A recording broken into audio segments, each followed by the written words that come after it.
Welcome back to the Rugged Revival podcast, the home of the UK's country, Americana and Roots music community.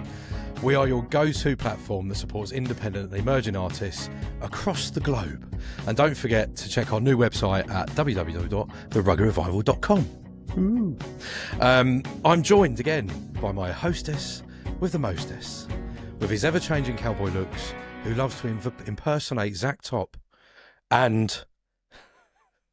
I have to put this in, and Tina Turner on a Friday night. It is our very, very good friend, TJ. What's your message? Why'd you do that? I asked you to pick from a soundboard, but you didn't. Anyway, it's TJ. How are you, mate? I'm all right, mate. We were just saying before we came on that I'm suffering slightly with the heat and everything because I'm old and fat and yeah. Us English don't do well with the any type of sun. I stuck my head out the window for about 5 minutes earlier, hence why I've got a hat on now because my head is like bright red, like a beetroot. So other than that, I'm all right. Yeah, like a balloon. Good. It's nice to have you. Anyway, so I'm going to move on tonight's show. I've got the pleasure of introducing this show. The only way to describe him, we're in the presence of a living legend, the one and the only Micky Braun from the incredible band Micky and the Motorcars. And I will tell you what TJ's been saying about the other side of the names later on, but we'll go into that as part of the game. Micky, the only way to introduce you is going to say, Micky, you are so fine. You're so fine. You blow our mind. Oh, Micky. Because we can't do that song because it's copyrighted, apparently. How many songs have you heard that, Micky? Oh, I've heard it a couple times over the years from people. But it's been around for a while. But it wasn't as good as that, was it? That or Mickey Mouse. I don't know why nobody goes with Mickey Mantle. But for whatever reason. Anyway, Micky, welcome to the Rugged Revival podcast. How are you? I'm great. I'm doing really well. I got the weekend off, which is not very normal for us musicians to have the 4th of July weekend off here in the States, but I do. And I'm going to go down to Cape Cod with my family and hang out down there. Brilliant. Well, it's great to have you on, and thank you for taking the time to be with us today. Micky, if I can just ask you, we know you've got a huge following over in the States, but for our UK and European audiences, can you introduce yourself and tell the listeners who you are and how you describe your style of music, if you wouldn't mind? Yeah. I'm Micky Braun, the founding member of Micky and the Motorcars. We've been together for 25 years, and we have 11 records out. And a couple of those are live records. One of them was actually recorded live over in Germany years ago. But we've been together. We are a country rock band is what we used to call ourselves when we first started. And then along came this thing called Texas country. And they basically took us in as a founding members of the Texas country, red dirt country group of many different bands and musicians over here and that are kind of based all over the United States now, that style of music, but the majority of the people are based out of Texas or Oklahoma, and or got started there anyway. So anyway, yeah, kind of a rock and roll band from the 70s meets a country band from the late 50s. And you smash those together, and you kind of get that Texas country rock, alt country sound. And for the masses out there, you would find us probably under Americana. And all the good vibes in between, Micky. All the good vibes. Yeah, all of them. For sure, yeah. Now, I have the honour of starting this show, as I've said already. Look at TJ's little face, he's fuming, bless him. Anyway, so I'm surprised, Micky, you didn't recognise him because at one of your last performances, TJ was the one that was throwing his knickers on the stage because he was so excited to get you on and so excited to have you on Rugged Revival. But I'm going to start off by asking you the best question that I love to ask all of our artists is...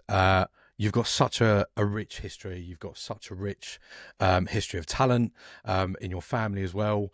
tell us, where did it all start? Where did it all begin? If you wouldn't mind sharing where you grew up, what you've Yeah, done up to the present day. absolutely. I started playing music when I was 5. Started getting on stage with my dad.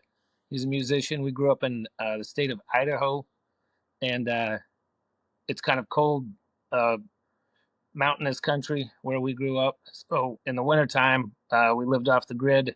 I had 3 older brothers, and all we did pretty much in the wintertime was play music and build snow forts, and uh, and then sit around the fire and play more music. And then in the summertime, we had a family band, and we toured for 9 years as Muzzie Braun and the Braun Boys, and we kind of just toured all over the place. We were on the Tonight Show with Johnny Carson a couple times, and played a lot of fair circuit stuff, kind of a lot of rodeos, things like that.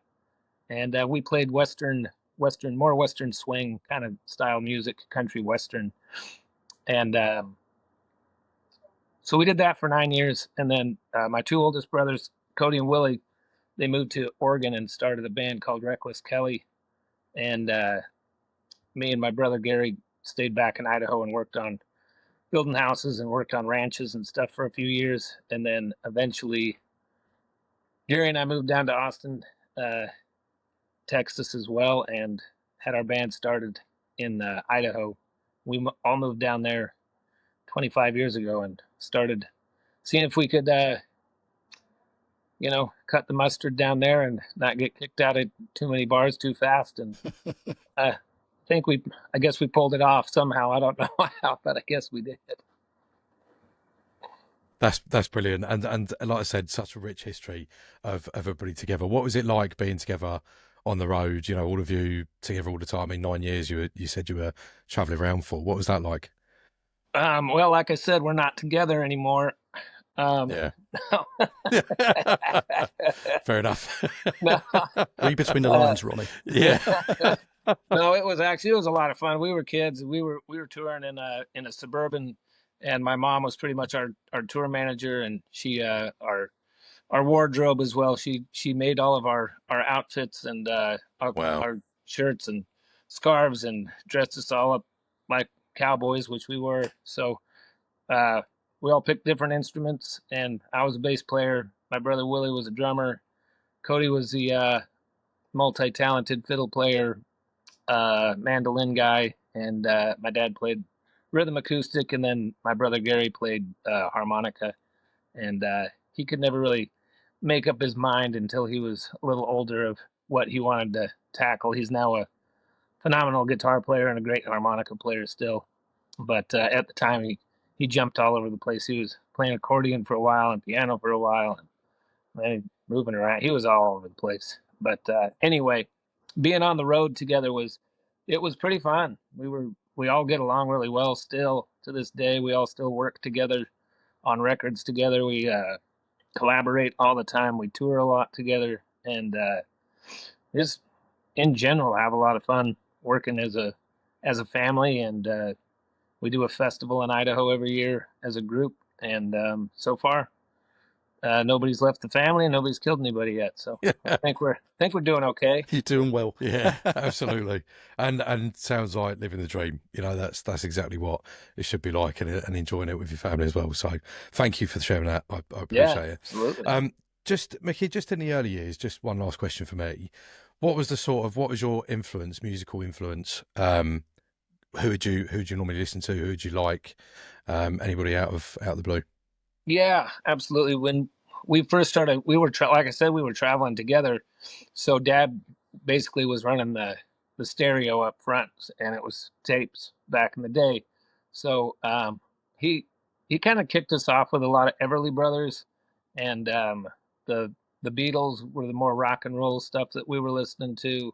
The Beach Boys were more on the rocking side, and I would say the more country songwriter influences were Guy Clark and Robert Earl Keen, and Steve Earle was a big one for all of us, and John Prine was probably that's a that's a big group that Dad liked. And then Mom was riding shotgun, and she liked Merle Haggard was her fave, and you know Don Williams, that kind of stuff. So it was very uh, very country and singer songwriter kind of driven stuff, and little Bob Dylan mixed in here and there for the little more folky stuff, and Emmylou Harris, Graham Parsons, Flying Burrito Brothers, all of that was our biggest influences. Is that a picture of Joshua Tree in the background, by the way? The Joshua Tree forest It's you, behind Ronnie, above your head, Yeah. mate. Yeah. Ronnie? Is it? Yeah, it's me. Sorry, Yeah. I was like, where is he? I was just, I was just thinking I was talking about Graham Parsons, and that's where Yeah. that's where they burned his body, was out in Joshua Tree. So That's a wild story that was, wasn't it? Yeah. yeah, yeah. I'm The going road to back admit there. something. Yeah. Micky, I'm going to admit something. I picked that picture up in that we've got a store called The Range over here, which does like cheap pictures and portraits and whatever else. And I thought, do you know what? I really like that. I want it. So I'm glad you mentioned it, and I'm glad you said it. He has no clue what it is. I've no idea. I love it. I tried to lie and it didn't happen. So Well, you got a good eye for art, my friend. No, well, thank you. I've camped out there before a couple times with the whole band and going through California, and we've done photo shoots in that desert, and it's really beautiful out there. If you ever want to go see it in person, you should check it out. It's badass. One day Yeah, I'll one definitely day. do that. One day he'll know what he's got do. on his wall, Micky. Yeah. One day. Yeah. Yeah. I definitely know him because we talk about him all the time. I have Yeah, no idea about that, but yeah. Anyway, Yeah, random moving cow. on. Yeah. Yeah. Why right. not? It's fun. Yeah. But yeah, I guess as we started getting older, we all had our own Walkman, stereos that we could eventually ended up being CD players. But we Yeah. started listening to our own stuff, and that was more when we started getting into like some of the stuff that my buddies were listening to was Pearl Jam and Metallica, and a little bit harder rock and roll shit, which eventually you kind of have to do listen to what your friends are listening to. I mean, none of my buddies wanted to sit around and listen to Merle Haggard.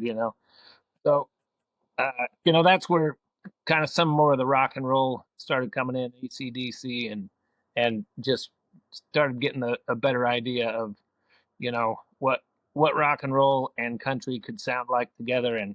And of course, when you do that, you're going to run into Tom Petty and the Heartbreakers without a doubt.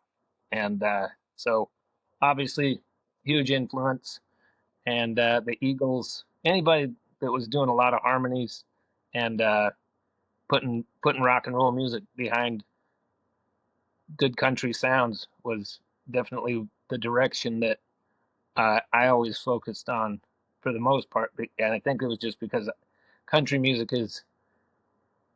for me, was easier to play just because I grew up playing it. But it didn't necessarily mean that it was easier. It just felt easier for me, so I kind of gravitated that way. But I wanted to be able to put on more of a rock and roll show, and I didn't realize that you could be a rock star like Zach Top if you just stood there and sang and played like a badass. Yeah. Oh, the energy I could have saved myself.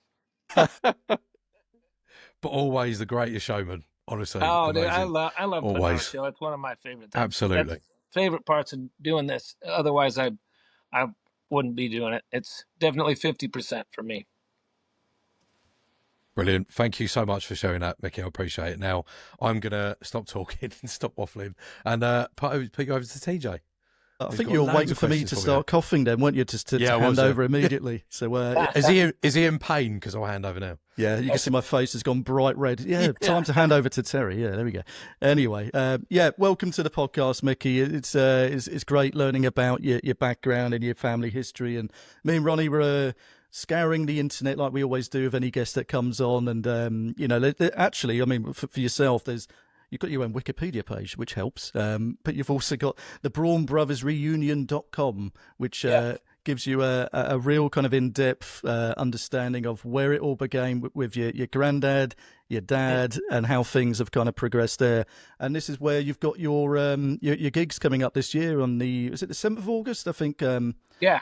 The 7th, 8th, and 9th. Or So 6th, 7th, and 8th. One of something like that. I mean, I'm It's jumping ahead. that second weekend. That's right, man. And I'm jumping ahead massively on my list here, but it just came to mind, and I was just kind of going through things in terms of the lineup, and it's incredible. Apart from yourselves and your brother's band, Reckless Kelly, you've got Cody, Canada and the Departed, American Aquarium, Silverado, the Wilder Blue, Tainer, Harmonica. It just goes on and on. I thought, wow, what a event that must be to go to, but also to play at. So yeah, are tickets still available? Should people want to kind of log on and buy what they want? Yeah, you can just go to the BraunBrothersReunion.com, or you can go to our Facebook page, which is the Braun Brothers Reunion. I believe we have an Instagram page. All the socials. We have a link off of our website. Reckless Kelly has a link off of their website. But if you just type in Google Braun Brothers Reunion, and it'll bring it to the website, and then from there you can check out the lineup, see who's playing every day, see what the accommodations are that are left. It's a very remote area in Idaho, so I highly recommend making sure you have the accommodations that you want before you book your airplane ticket if you're coming from over there.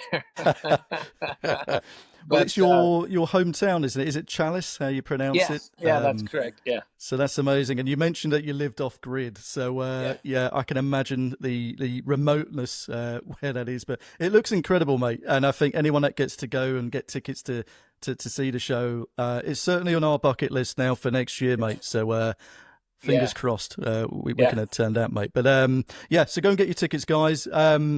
But yeah, I mean, in terms of you coming on the show, Micky, always give a shout out to our mates that kind of hook us up and do some of the legwork of getting these podcasts done, because it's not easy. So Mr. Steve Talbot is a good man. He mentioned that you guys are, what did he say to me? Red Dirt Royalty, I think he mentioned. And I read between the lines, it was almost saying, behave. You and Ronnie behave, treat him well. We always treat I've just people ruined that now, haven't I? All right, I've ruined one of your segments. So really appreciate it, mate. And we know your music really well. So we're big fans of the Ranch. We must, schmooze those guys every single week on every podcast. But even like last week and even today, you cannot listen to the Ranch longer than an hour without hearing Micky and the Motorcars. And then, like I was listening today, straight afterwards, Reckless Kelly. So you are super loved on that station, mate. And you're obviously doing a fantastic job on the Texas scene. So tell us about the Texas scene, Micky. How were those kind of early days, kind of playing the scene and kind of integrating into it? It was, to be honest with you, I think we were really, I was 20 years old, so we were young, and we'd had the band together for about a year, little over a year, when we moved down to Austin. And so started the band when I was 19. And anyway, it was pretty wild because we got there and my brothers had been there for 6 years already. So they were already very well established in the Austin, Texas music scene as far as that goes. But it was them, and Ragweed was kind of just making big waves in and around everywhere that they went. And Shannon Canada took us on, Cody's wife, as our manager when we first got to town. So she threw us on opening for Ragweed all the time. And then, of course, our booking agent was in with Reckless Kelly guys. So he was putting us on opening for them all the time, which ends up, eventually you're opening for Jack Ingram and Pat Green and,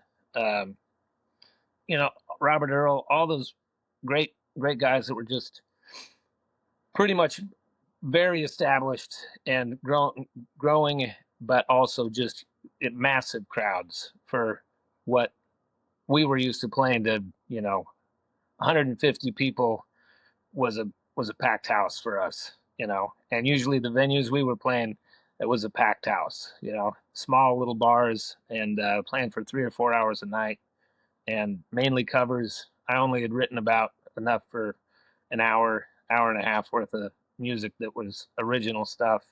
So it was the first few years just went by in a blink of an eye. It was a whirlwind. We just went along with whatever Shannon told us to do, and if we had to drive for 13 hours through the night to get to the next state and the next town, and just because it was opening for somebody to get in front of a lot more people than we would be if we stayed and played it, some little hole in the wall. We'd get in the van and haul ass and drive all night long and get there and play for 25 minutes or 45 minutes. And sometimes we'd play 2 or 3 shows a day at different towns. We'd just kind of hop around the scene and start out opening a festival in one town and then go play the mid-afternoon at another festival and then close down the night with a 3-hour gig at a honky tonk or a dance hall.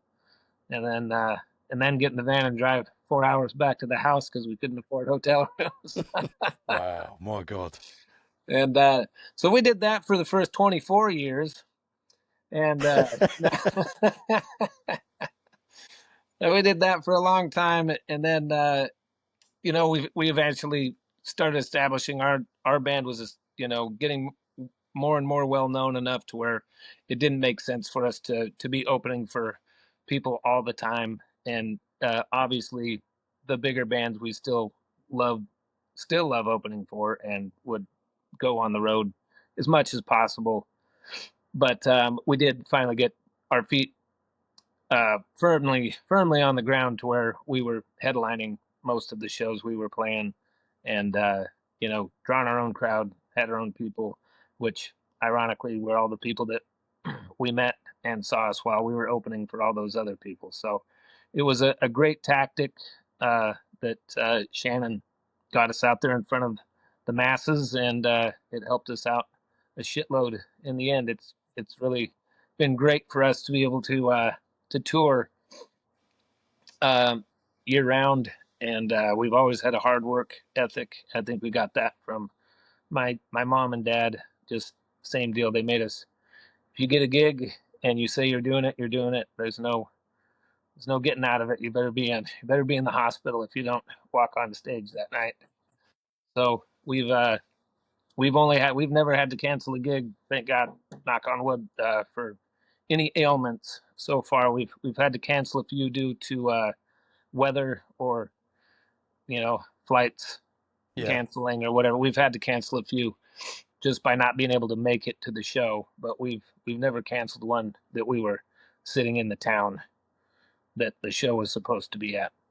Good on you, mate, and Yeah. may that continue for a long time. And so basically, for any up-and-coming artists to kind of get to where you've just got to drive thousands of miles for 24 years, and maybe Yeah. you'll get there. Maybe you won't. Yeah. Well, I'm not gonna lie, it helps out with the songwriting Yeah. aspect of it. You see a lot of shit out there. You're Yeah. not gonna learn it sitting on your couch watching YouTube. I can tell you that. No, I can imagine, mate. It's we always kind of amazed, me and Ronnie, every time we speak to artists in the US, particularly because the amount of hours you spend on the road. In the UK, if we spend longer than 3 hours on the road, you end up in a sea. So Yeah. you got the kind wrong of run way. out of land. So we're still trying to wrap our heads around it. And the fact that Texas is so big, when we speak to our friend and we compared it to the size of France, we're all, bloody hell, you just don't realise how big things are. So No, it's crazy. It's crazy how big it is. You can, when you're driving in from south, coming in from Louisiana, and you cross into Texas, it says "Welcome to Texas," and then the next sign you see is El Paso, Texas, 768 miles. Wow. Is that disheartening when you just start your trip to the next gig? That's when you hope to God that you're not on your way to El Paso, Texas.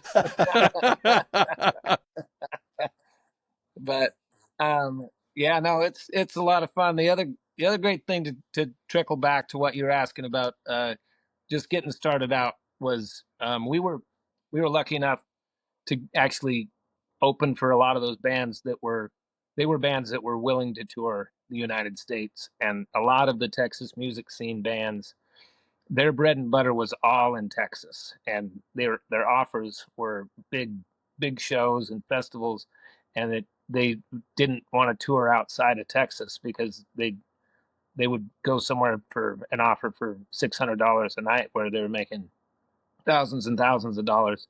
probably just selling T-shirts by just staying in Texas. But the bands that we linked up with, like Ragweed and Reckless and guys like that, they were willing to hit the road and get out far, far beyond where we probably even should have been going at the time. But you know, we we all were doing the same thing at the same time, and they were doing so much better than us. And thank God they were kind enough to let us tag along and give us their extra hotel room every once in a while for a shower and shit like that. But it was. I would like to say the picture that I'm painting was really rough, but it was so much goddamn fun that Yeah. we didn't care. I mean, we had a blast the whole time, and I wouldn't trade it for the world. I learned so much about the U.S. and so much about the road and people just in general and all over parts of the United States. And I don't think that I'm the, I would. You're not gonna. Like I say, I don't think I could have learned any of that by reading it out of a book. So it was a really fun time. And now that we've been doing it for so long, I get to go back and now I'm seeing old friends all over the place. So it's a lot of fun.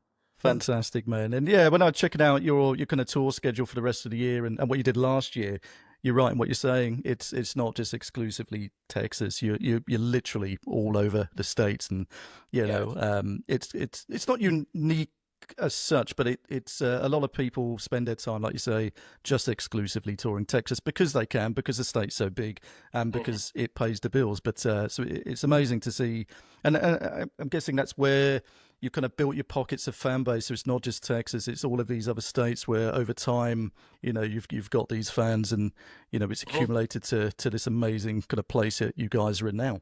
Yeah, absolutely. Yeah, we're leaving on the 16th, flying out to play in Spokane, Washington, and then we go up to Seattle, and then down to Portland, Oregon, and then we're down and running through California for 4 days, and then got a few days off, and gonna fly back here to Boston. I'm living in Boston, Massachusetts, with Wow, my wife Allie and my daughter Hattie, and I love it here. We're having a good time. I've been here for 7 years almost now, and fantastic.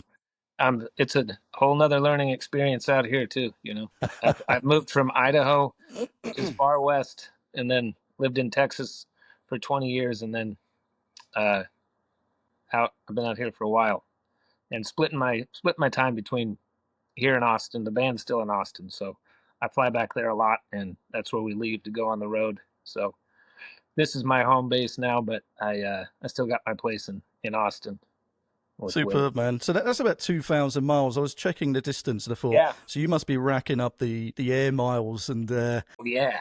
things, Yeah. man. So what I was get the reason for kind of moving over to Northeast Boston? my wife is from here, and I flew up here because Maine was the last state that I'd ever been in, and I'd met her at our festival, and we'd been hanging out and talking on the phone a lot, and I just told her that, and she was like, "Well, fly up here and let's go up to Maine." I'm like, an hour and a half from Maine, and I was like, "All right." So I flew up to hang out for a while, and we cruised over to Maine and hung out there for a couple days, and then we just basically started dating and never looked back. I just Rest is history. the rest is history. But I really do love it out here, and I haven't got to spend too much time out here. We were always on the road, just touring through, and you don't get to go check things out when you pull into a town at 5 o'clock in the afternoon and play a show at 10 and leave at 3 in the morning. So you don't really ever get to see much. So I've been having a ball running around out here, and it's a little bit more like over where you guys are at, where everything's a lot closer. You can run through 3 states in one day out here, no problem. Yeah, makes life a bit easier. Although the Yeah, traffic over here is a bit yeah, bit crap sometimes, but yeah. yeah, that's all we can moan about, really. So, in terms of like all of the places that you've been, you know, you must have one or two. Can't say favourites because other people would get upset, but like in terms of venues or arenas that you've played, what have hmm been the kind of the standout ones that you can recall? Um, some of the coolest ones. Obviously, I love playing the reunion in Idaho. It's just it's not just because it's our festival, it's because it's home to me, and it's the best crowds that we have every year for that come out, and we always have a few thousand people. The weather's always nice. It's just a comfortable place for me, so that's probably my number one place. Texas has got numerous places. I've always liked playing Green Hall down in Green, Texas. That was just one of the first big places that was so well known by everybody that we got to crack into, and then eventually got to headline, and it was like a one of those stepping stone venues for us. And we just did a show there the other night for our CD release run, and had it sold out before we got there, and it's just one of those places that it's magical. I'm wearing the hat right now. Sweet. And then Colorado, we played a lot of great places in Colorado. I got to get up on stage with my bros when they opened for Turnpike at Red Rocks. So Amazing. I Wow. haven't played it as Micky and the Motorcars, but I have got to sing on the stage twice. So I consider it off my list as far as places. But I still want to do a show there. I would love to be able to actually lock in a real show there, and get to be able to say that the band played there, and I'd just love to play it. What a beautiful, magical place. Yeah, it's amazing. I mean, we've had some guests on previously that have played Red Rocks, and it's just the pictures that you see are just incredible. It's like nothing else that I've seen anywhere else. Yeah, it's amazing. I would love to go. So let's dive into your music, mate. So we've asked you loads of kind of obscure questions already, but about the music, let's dive into that a little bit more. So not many bands last the course, you know, in terms of 25 years, man. So congratulations, first of all, for still going, still having it strong, and you know, still leading the scene in terms of what we're seeing. So, you know, in terms of your, you know, being young 20-something guys, you've obviously got your goals and your ambitions set out at the early kind of days of that.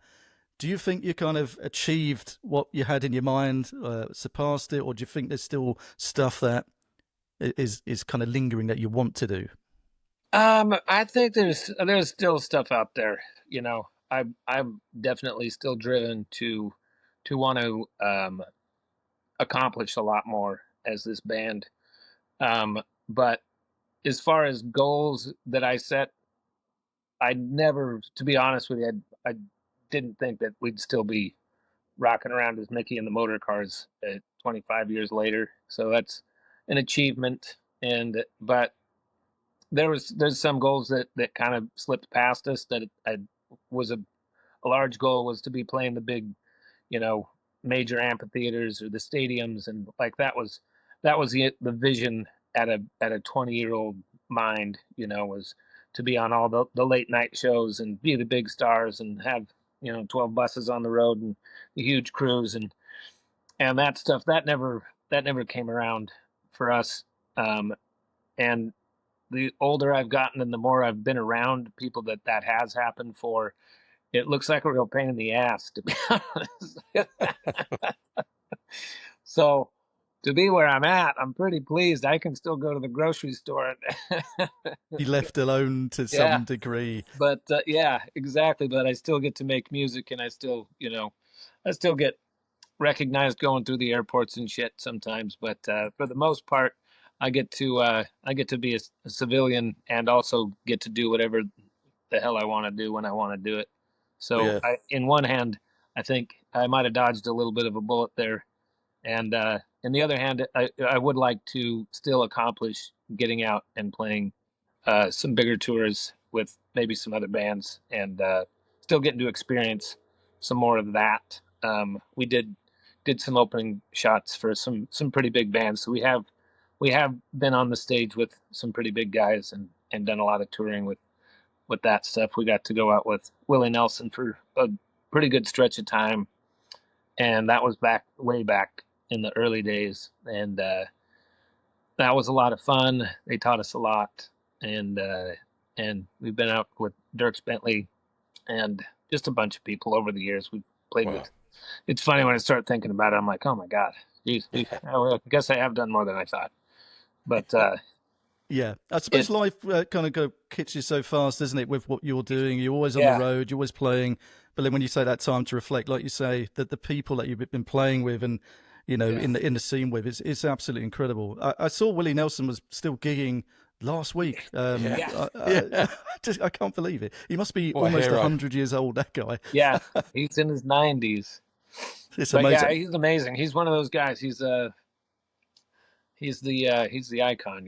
He's the one that everybody sets their, I don't know, they should set their goals to be, because it's amazing. They're still out. They're not just out playing 2 or 3 shows a year too. They're touring. I mean, they're still just on the road. They're playing 1 night, 2 night, 3 night, 4 night, take two Yeah, nights man. off, then 1, 2, 3 again. And it's pretty impressive that he's doing it at that age, and it's just and still awesome. I mean, he's not. It's not like he's putting on a bad show either. He's still going out there and putting on a hour and a half, 2 hour show. It's pretty incredible. It is, mate. And I think He's he was playing with Bob Dylan. Sorry, Ronnie, what were you saying, mate? No, I was going to say he hasn't changed the way he looks at all from the age of his 15 to what he is now. Yeah. He hasn't. He's still got the same hair and Yeah. everything else. He hasn't changed, and he's still got the same guitar. What's which his is lovely. secret? Yeah, So exactly. yeah, it's just Yeah, unreal, Trigger. unbelievable. Yeah, yeah. He's got a great show. He takes he's the Willie Nelson family band tour, and he's Yeah. done it quite a few times. But this year he switches it up kind of throughout the year. He does a small little run with people, but yeah, he's got Bob Dylan and Turnpike Troubadours. I saw on one little stretch, which is awesome. And I think they do them in little baseball stadiums around in different little towns, but they also do festival style stuff. But yeah, it's a pretty wild group of people that he has run with him on those tours. So it's pretty fascinating to see who's always going to be on it. But I saw they're going to be up here in this neck of the woods here pretty soon. But I'm unfortunately I'm on the road and won't be able to go. I was looking forward to it. Bummer, man. Bummer.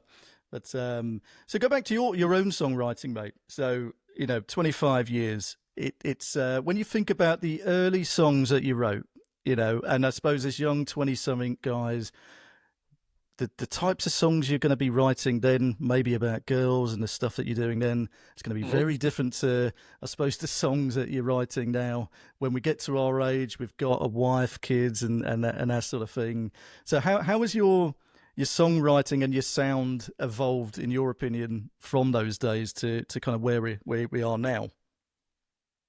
I would say just in general, the songwriting is improved on my end. Just I think about lyrics a little bit more, and I think about the structure of the song and the integrity of the song and where it's going to go before I get too far ahead of myself.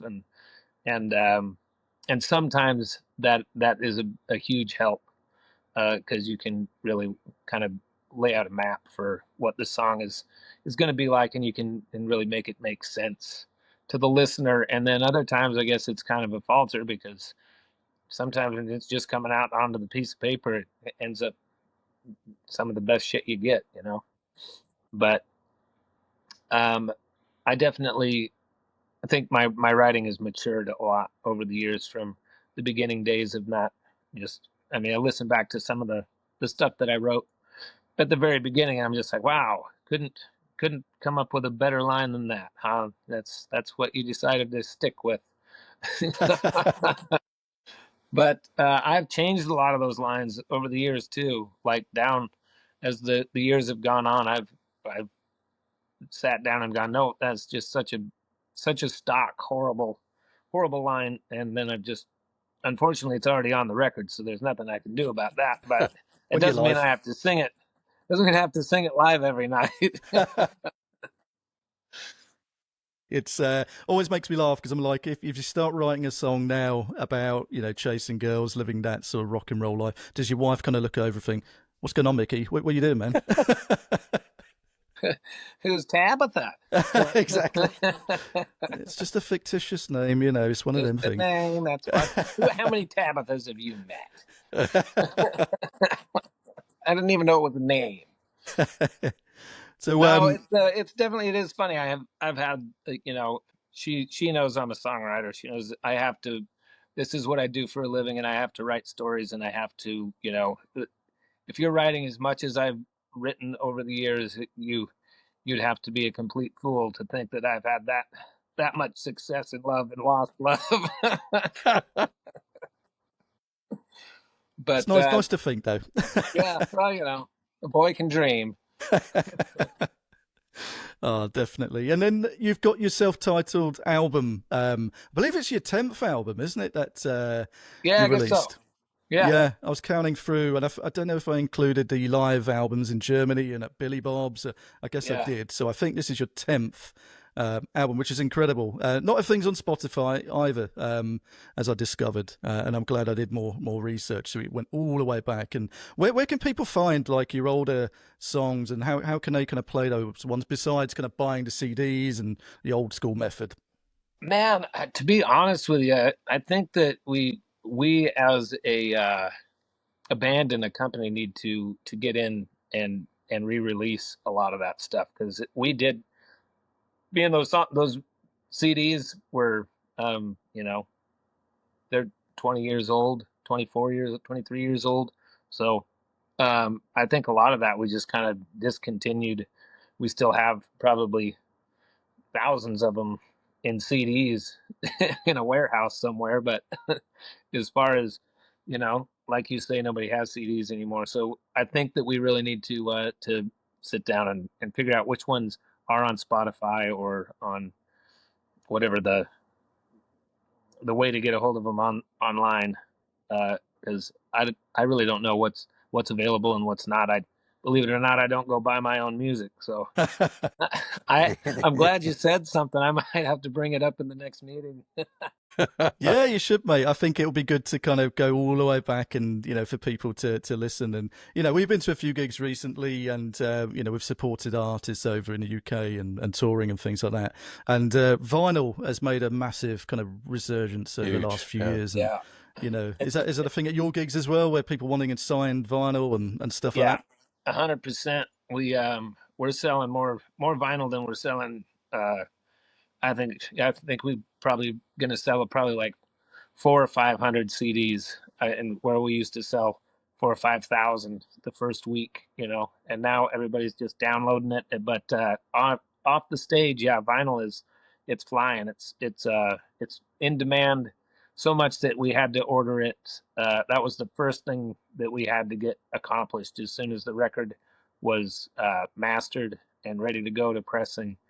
Was We kind of had to almost base our CD release or our record release around when that vinyl was going to be done, because it gets backed up, and then if they have a glitch or anything like that, but they're so backed up that it's it's it's that in demand, I guess, is the best way to put it. Cool, mate. Cool. So I'm going to hand it back to Ronnie. I've got a fly attacking me in his studio. I don't know if not you this time. I had like monster fly coming in last time, anyway, but it's the worst. It's a nightmare. I need to start dusting more in his studio. It says a lot about me. But anyway, as I was saying, I think it's over to Ronnie. So I've been talking a lot, but I think now Ronnie's he's got some burning questions to ask. No, I've actually got to do one thing that TJ told me to do. So bear with me. It wasn't me that told him to do this. Oh, fuck you. And I almost wore my Dodger hat.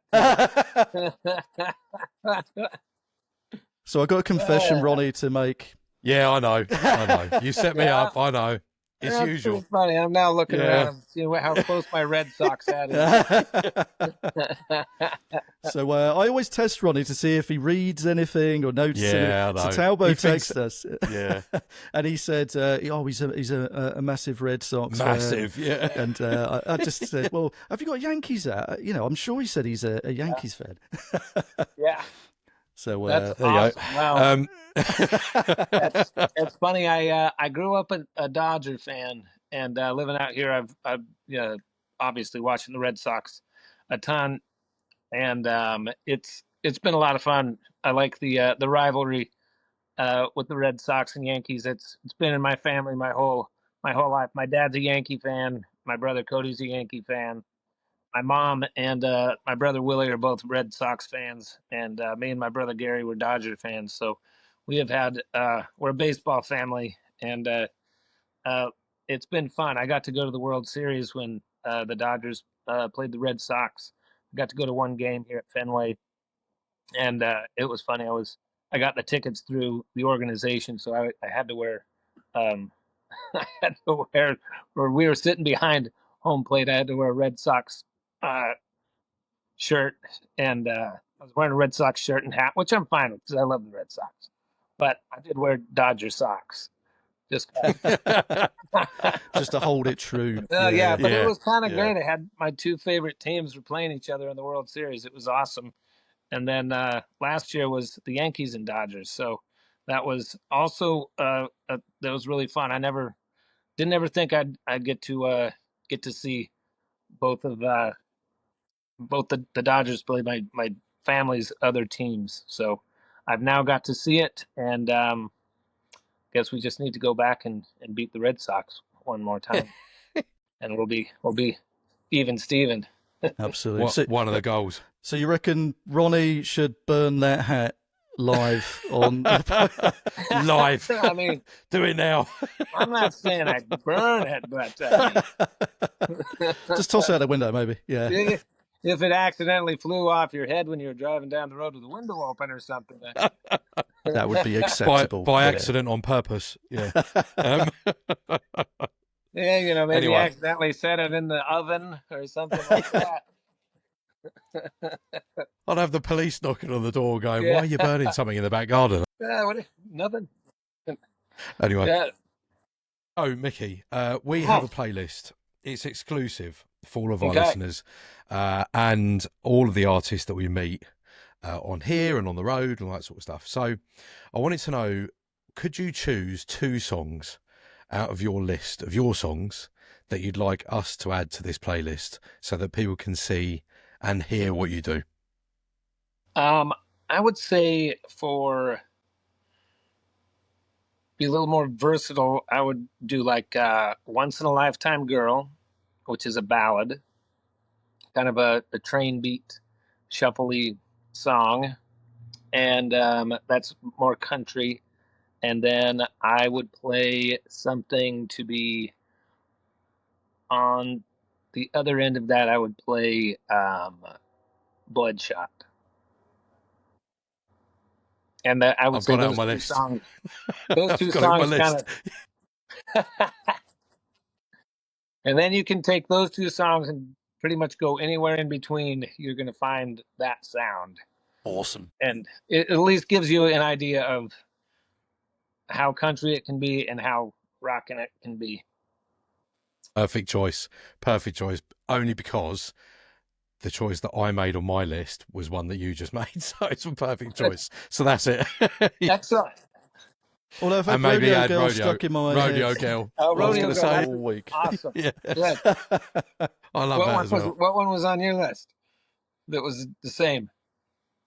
Bloodshot? Bloodshot, yeah, on mine, yeah. I'm doing it again. He's talking to you, I think Ronnie. you're looking at him. And Yeah. we'll get used to it in a bit anyway. Yeah. Bloodshot and Rodeo Girl was on my list. So, Nice. yeah, perfect choice. Cool. So I want to talk to you about the Rugged Revival community. I lost my my place then. Give us 2 seconds.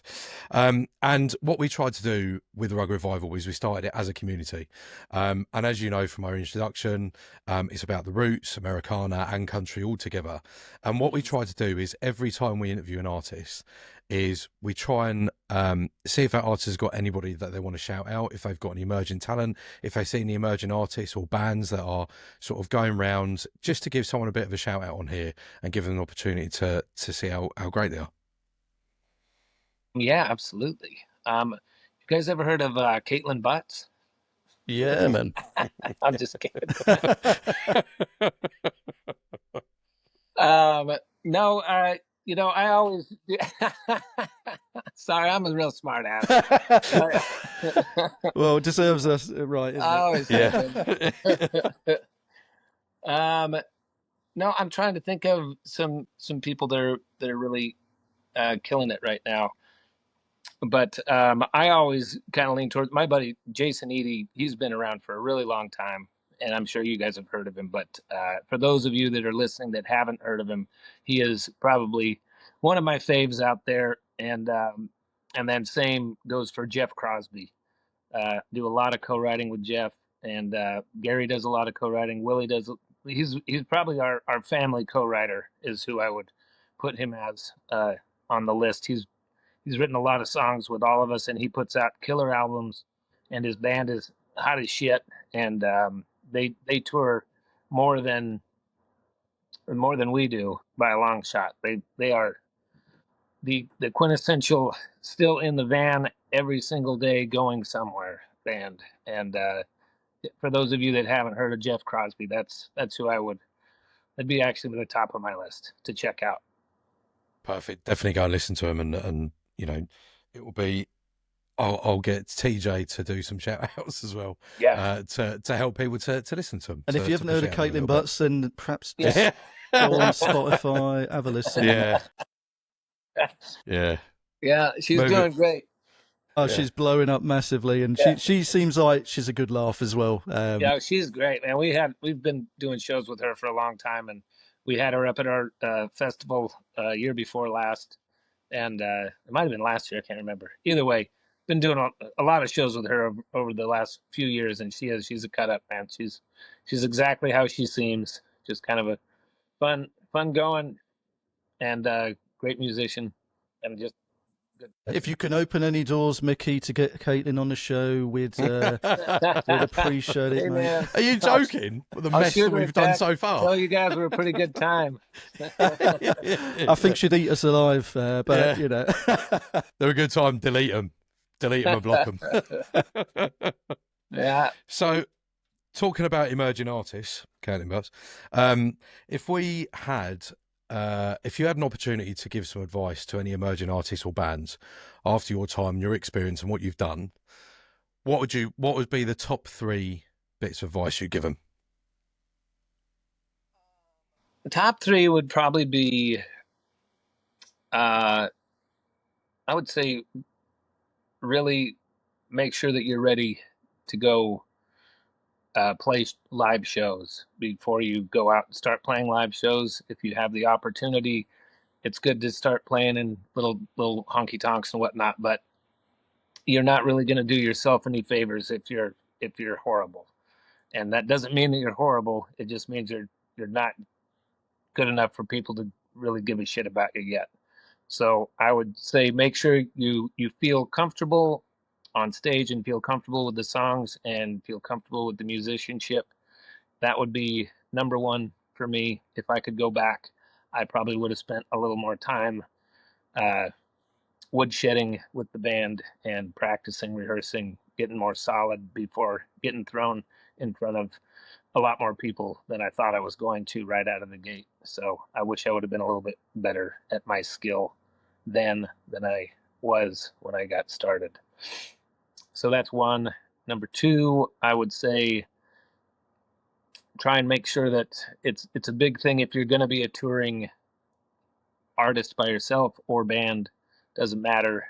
The people that you surround yourself with, you got to know that you're going to be around them just like you would a husband or wife or partner or whatever. You are with these people 24 hours a day for the majority of the year. So if you're signing somebody up, you better either be willing to deal with their shit or or do your homework. Or they better be one of your best friends, because it's you're around people, the same people, on a regular basis. So I would keep an eye out for that right out of the gate. And I would say number 3 is I would steer away from getting the tattoo until after you've been together for at least 10 years. Are you saying you've got a Micky and the Motorcars tattoo? I do. Where is it? Dare I ask? It's on the lower part of my back. No. On his ass. Yeah, I'm gonna tell you what. The O is not really a tattoo. Um, no, it's on my calf. It's on my right calf, and it's just the M logo. Love it. Oh, Micky, I wish I had some of that advice before I started this with TJ, let me tell you. Because all of them points we've just hit. Anyway.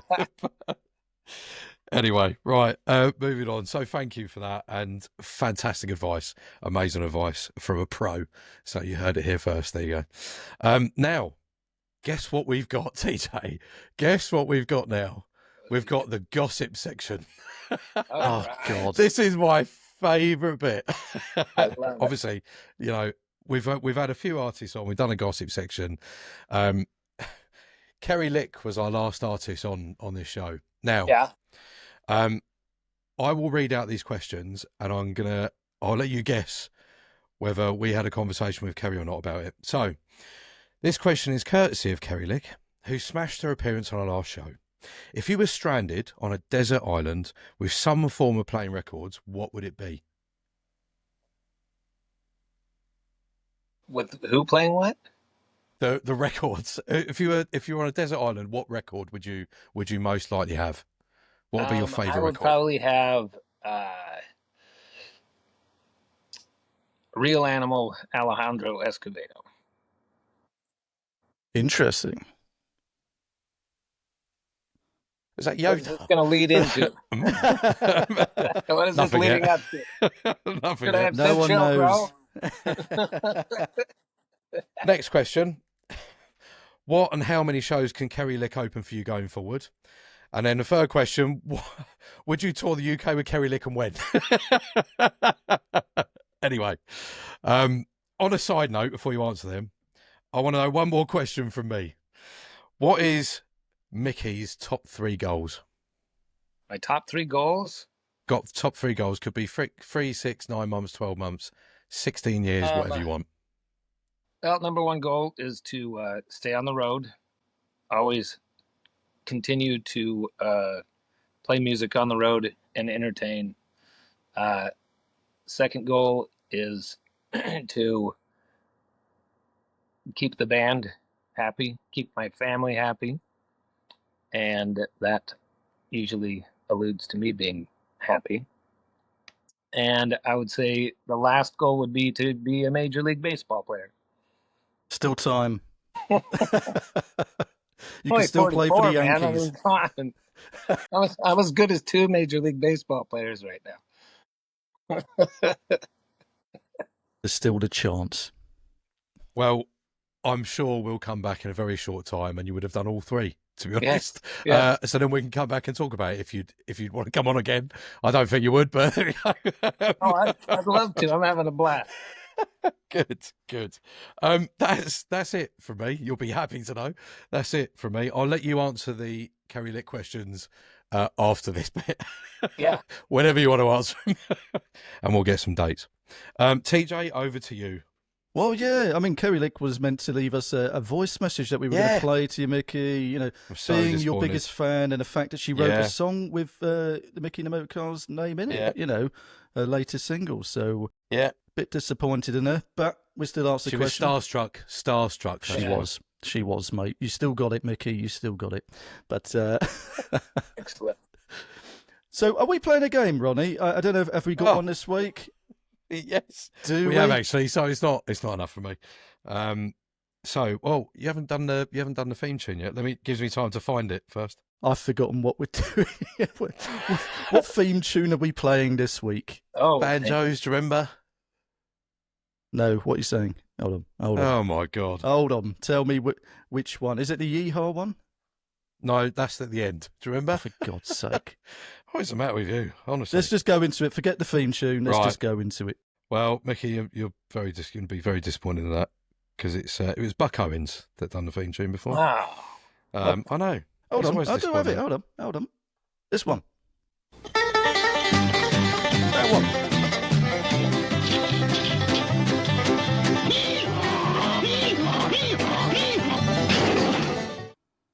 Buckaroo. There you go. Right. So the game today is going to be truth or lie. And it's going to be TJ against Micky. I'm going to guess who's going to win here. So round one, bananas grow on trees. Truth or lie? Micky, over to you. True. TJ? True, yeah. I'm just going to No, copy. it's a lie. Yes, they do. They grow on giant herbs that look like trees, but technically aren't. Round two. The unicorn is the national animal of Scotland. TJ. Me first? Go on. Yeah, I'm mixing it up. Why not? No. Micky? I'd love it to be. I'm going to say lie. It's actually true. What? Would you believe it? Scotland fully leaned into the mythical creature life. Round three. NASA has a plan for what to do if Earth is contacted by aliens. Is this true or false, Micky? False. TJ? I'm going to say true because they love aliens and all that shit out there. TJ's up one. TJ's up one. Woohoo! There's some protocol, but it's vague and mostly involves scientists arguing on Zoom. Maybe they know more about Mars than they're letting on. Absolutely. Conspiracies. Round four. The moon smells like cheese. True or false, Micky? False. TJ? True. How would Micky, you know? You're absolutely right. It's lies. How would you know? Absolute lies. Astronauts say moon dust smells more like burnt gunpowder, so less brie, more barbecue. We'll do two more, and then you'll be happy to know we're over. Round five. Abraham Lincoln was a licensed bartender. True or false, Micky? TJ? False. I'm going to go against the grain.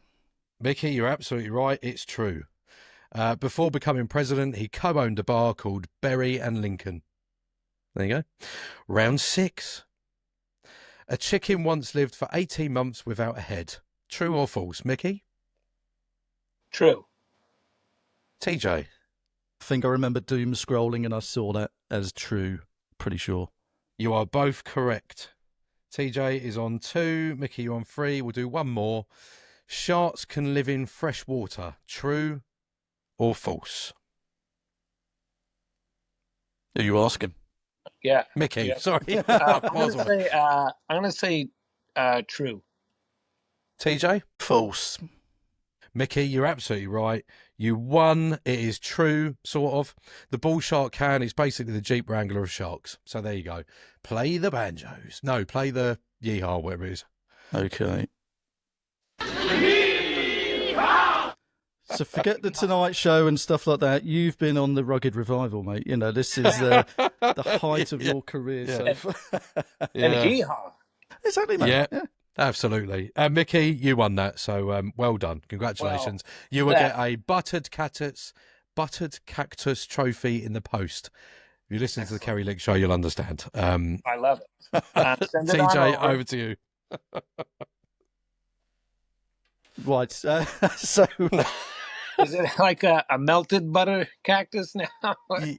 Yeah, sort of. I'll have to try and find the picture for you, but we do talk a lot of shit. We promise you there's only a few more questions, mate, before it descends into absolute chaos. But in terms of, you know, things coming up, you know, we've seen your tour schedule for the rest of the year, which is around the States, and you've got your awesome Braun Brothers reunion in August that we spoke about. Do you have any plans at any stage to come to the UK? That's the question we always love to ask. You know, the answer is true. Yes, we do. We don't have anything in the mix as far as dates on the line, but I really do want to get back over in that neck of the woods sooner than later. And to be honest with you, it's probably going to be sooner than later because we usually do it in between records. So since we just put one out, I can only imagine that we'll probably be looking at something hopefully next year. And that would be my goal. And if for some reason I can't get over their full band, I might even try and do like a little shoot over there just acoustic by myself, or run over there with my brother Willie or something like that, and kind of pop around for 10 days, play some shows, and then it's not nearly as hard to do from Boston. You know, it's Yeah, it's a little flight's a bit. bit easier. It's about halfway to Boston, or halfway there from Texas. But when you live here, it's really not that bad. So I'm hoping to get over there, like I say, uh, maybe maybe early spring or something like that. We're going to write that down, mate, and then check Yeah, in back be then. amazing. But if you Yeah. need two old, overweight roadies, me and Ronnie are your guys. Yeah, that's perfect, man. So keep us in mind for that, Yeah, dude. But you guys are good. Any one of you can drive. yeah, Ronnie's got a huge truck, Well, actually. we've I actually was got the looking Rugged for- Revival truck. I was looking for a driver. There we go. Ronnie's your man for that, absolutely. But on the flip side, mate, me and Ronnie might actually be heading out to Texas this year. Yeah. Cool. So for the very first time, the Rugged Revival might be on tour. We're just sorting the logistics of it out, and it'll probably be later in the year, around October time, we're thinking. That's smart. Hopefully it's a bit cooler then, because I hear it's just like, we'd burn to a crisp or just, explode. It's brutal. But at the same time, it really doesn't start cooling down until mid-October. So it'd be a good time to come, late October. But it depends on where you're going. Happy to. Depends on, Well, they do have AC in every building there, so that is a good. That is the one nice thing about the United States is we do have a lot of air conditioning. yeah. What a treat for TJ that will be. I won't be profusely sweating in every shop and looking an absolute mess. But yeah, that's awesome, man. So I think it'll be around the kind of Dallas Fort Worth area, but we're going to try and get about as much as possible in the time frame that we've got, probably a week or so. Nice. But if you were to pick one or two things that you think we should experience while we're out there, what would be your kind of go-to things?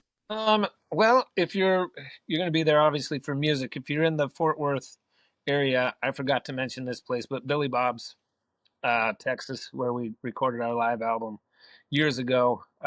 It's still one of the, I would say, one of the most interesting, cool places to see a music show. Basically, it's amazing. It just blows your mind when you walk in the door of the place how enormous it is for a dance hall vibe. I mean, it's like walking into the biggest honky tonk bar, which is exactly what it is that you can imagine. But I mean, holds thousands of people, and they got a rodeo arena inside the. I mean, it's everything you could kind of try to picture in your head, but it's you don't believe it until you see it. So if you're in that area, go down to the stockyards. Yeah. Stockyards is worth checking out regardless. Great food. They run the Longhorn steers down the main street every day, and that's kind of fun to watch. They have a gun shootout, and it's pretty kind of a cool Western vibe. And I don't know, it's a great place. And if you're over in Dallas, there's all kinds of great places. There's always great shows at the Granada Theater, which we just played there. And there's great food everywhere there. Barbecue, obviously. If you're going to go back to Fort Worth, what I was talking about, Stockyards, go up to Cooper's Barbecue. They're right there behind Billy Bob's, and that's my favorite barbecue up there. In Awesome. that neck of the woods. And if you have time to get down to Austin, I highly recommend you take a trip down and spend a night running around Austin, because there's some great shows, and what a great it's the live music capital of the world. So you can always go find some really fun stuff and hit Steve up on that and have him shoot me a line. I can send you guys an email or whatever to the places that I would go check out on the night Brilliant. that you're going to be there, because there's some pretty good gems on off nights that you can always check out. And also, again, back to the barbecue and the Tex-Mex. The food is worth the trip. Amazing. Oh, we appreciate you, mate. You know, these Ronnie, are you writing these down, mate? That's I am. Yeah. I am. we've got to. I mean, I want to go to stockyards anyway. I was emailing Ronnie with these clothes shops because we've got to blend in, Micky. So Oh yeah, I was thinking like yeah. pearl snap shirts, these massive cowboy hats, like the biggest He I wants can a find. bucket hat. Yeah. Yeah. Yeah, I assume that's what everyone else is wearing. So it would be like Dumb and Dumber turning up, and you know. it's perfect. Yeah, yeah. No, you'd be surprised how well you'll fit in. I was going to say, you could tell us anything just to get us back for the Yankees set. So we'll take it with a pinch of salt. Yeah. Mate. But is there anything else that you want to plug that perhaps we haven't covered on the show already? Anything else that you're doing? Anything else that where you're going? What do you want to say, mate? Man, really, honestly, I've just enjoyed being on the show with you guys, and I think we have covered pretty much everything with the new record being out, and we're just kind of doing our normal tour schedule. So if anybody is over in the States and you guys want to check out our schedule, just look up Micky and the Motorcars, and it'll all pop up and be able to see where we're at. And if you come out to a show, try and come up and let me know that this is where you found out about us, and I'll get a good laugh at it. You heard the man. Go check it out. Well, Yeah. Ronnie, you're so good at closing the show, mate. I will hand over to Tosser. you. Micky, I wanted to tell you that it's been an absolute pleasure and it's been an honour to have you on the show. Thank you so much for putting up with us because I know it's been mental at some points. There's been some random questions put in there, but do you know what? It's been an absolute laugh, and I'm so happy that you come on to join us. I do want to end with some comments that I always try to search some comments from social media that some of your fans leave for you on all different sites and all different platforms. So if you wouldn't mind, I'm just going to go for some comments. So one is, there's something in the way Micky sings that makes you feel like he's been through every line, and he probably has. But that reminds me of what you just said in the last few comments saying, yeah, do you think I had that many breaks? Micky Braun doesn't chase trends, he chases truth, and you hear it in every note. Some artists perform, Micky connects. Whether it's a dive bar or a festival stage, he makes the whole place feel like a living room. He's not just writing songs, he's archiving the little heartbreaks and hopes we all carry around. Micky's voice has this dust on the dashboard warmth. You put on a Motorcars record and suddenly you're home. There's a grit to Micky's delivery, but there's tenderness in it too. Like a worn-in leather jacket that still smells like cedar. He writes like a poet and plays like a brother. You don't just admire Micky Braun, you trust him. And that is all the comments that absolutely just describe you. Everything there is just, you're an incredible showman. Your band is incredible. And thank you very much for joining us. So we'll do a last toast, if that's all right. Absolutely. If you've got a cup or something around you, soft drink, booze, whatever you got. So we'd like to raise a toast to the grit, to the grind, and to the revival. Cheers, everyone, for listening. And thanks, Micky. Cheers. Cheers.